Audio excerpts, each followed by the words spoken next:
মসজিদের জমি বিক্রি করা যাবে, কোনো সমস্যা নেই। যে কিনে নিবে সে ইচ্ছে মতো ব্যবহার করবে, কোনো বাধা নিষেধ নেই। আমার বাবা লোনের টাকা দিয়ে বাজারে বিল্ডিং করেছেন, এখন আমার করণীয় কি? তুমি কাজ করে খেতে পারলে বাপের সাথে ভিন্ন হয়ে যাও এবং তাকে শক্তভাবে বলে লোন থেকে ফিরতে হবে যে কোনো মূল্যে। আব্বা ভাগ্য ছেড়ে আসেনি, ভাগ্য নিয়ে এসেছি। আপনি কি মনে করেন আব্বা যে ভাগ্য ছেড়ে চলে এসেছি আল্লাহর কাছে? ভাগ্য আমার সাথে আছে। ভাগ্যে যদি ভিক্ষা করা থাকে ভিক্ষা করে খাবো, ভাগ্যে যদি জমিদারি থাকে জমিদারি করে খাবো। এই লোনের টাকা নিয়ে ব্যবসা বাণিজ্য গাড়ি বাড়ি করতে রাজি নয়। সন্ধ্যা হতে হতে ফুফুকে জমি ফেরত দিতে হবে, বলা আছে। দেখো,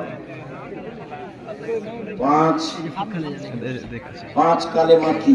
পাঁচ কালেমা কিছুই নেই। ইন্টারনেট ব্যবহার করে ভালো খারাপ সব কাজই হয়। আমার বাসায় ওয়াইফাই নেটওয়ার্ক ব্যবহার করে যদি কেউ গান বাজনা বা অশ্লীল কিছু দেখে, তাহলে কি সেই পাপ আমার হবে?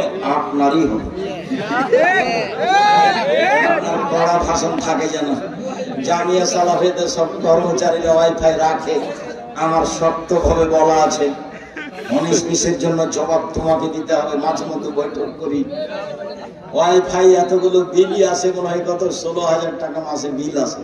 কত জায়গাতে যে ওয়াইফাই ইন্টারনেট আছে জামিয়া সালাফি, কত কর্মচারী।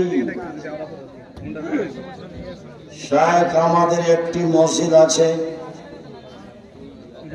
2 ওয়াক্ত নামাজ পড়াই আহলে হাদিস, বাকি ওয়াক্তের নামাজ পড়াই হানাফি মাযহাবের লোক। এটা কেন? আচ্ছা, মিলে ঝুলে যদি চলেন, তবে যে ওরা সালাত আদায় করলে যে আসরের টাইম সূর্য ডুবেছে তখন যে যদি ওভাবে থাকেন, তাহলে আপনাকে আসরের সালাত বাড়িতে করতে হবে আর ফজর, কেননা তখন টাইম নেই শেষে। শায়েখ আপনি বলেছেন আপনার 2টি নেক আমল আছে। এক নম্বরে রাতে আল্লাহর কাছে কিছু বলা। এগুলোতে এরকম কথা তো বলিনি আমি বলি আল্লাহকে জামিয়া সালাফে কবুল করো। আল্লাহ বলেছি রাতে আমি বলি জামিয়া সালাফে কবুল করো। আমি মানুষ হিসাবে চেষ্টা করি। এইটা আমার নেক আমল, এটা তোমাকে জানা দাও, এটা আমি চাই না।